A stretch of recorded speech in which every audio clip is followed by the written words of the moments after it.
Yeah, because the first time I got it, it flew away. Yeah. Yeah, so they're so thin. Yeah. You know, I've snatched like 3 or 4 out of the air. Amazing, right?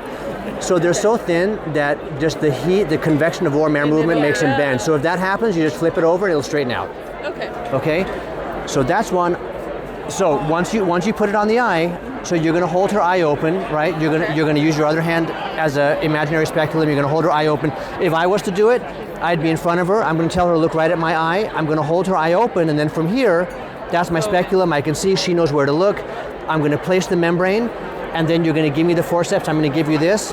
Don't let go of her. You keep her eye open, and you're going to go ahead and make sure that you tap it down and press it down a bit. If you have something round, like a rounded ophthalmic sponge or a cotton tip applicator, you can roll it over like a rolling pin, so you have 100% surface area contact between the membrane and the cornea, right?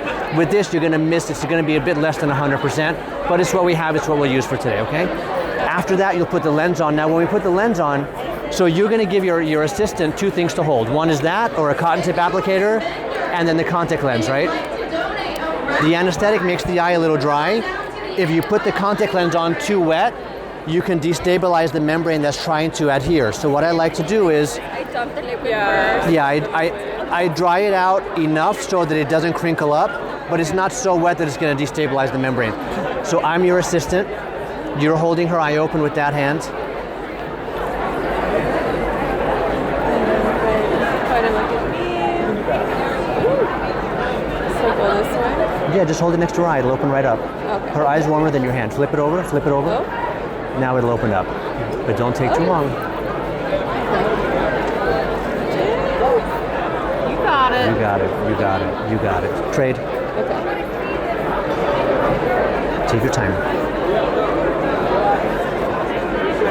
The geometry changes, right? It goes from you're putting a 2D flat circle on a 3D curved surface, the geometry will change. Good job, though. Your thumb is easiest. When you're in front of her, the ergonomics of your thumb are much easier than your finger. So if you can get the contact lens on your thumb, it's going to go on easier. Don't blink, Teresa. So you wouldn't let her go normally, right? Oh, okay.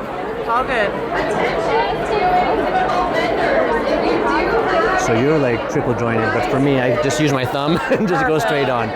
Perfect. So you tell her to close for a minute or so it'll settle in place, and done. Done. Done. Girl, Done. girl, you got And I it. like did it on the slit lamp. It was like folded. And, I mean, that was the first time I tried it. So if you look at this under the microscope right now, you're going to see it's a little wrinkled and folded, and you're going to feel like, oh, a toddler did it. You want to pinch it out? You want to take it out? Yeah. And then to remove it's You want just it? like any other. You want to? Yeah. No, it's just, go ahead. You do it. Yeah, you do it. Just pinch it right out.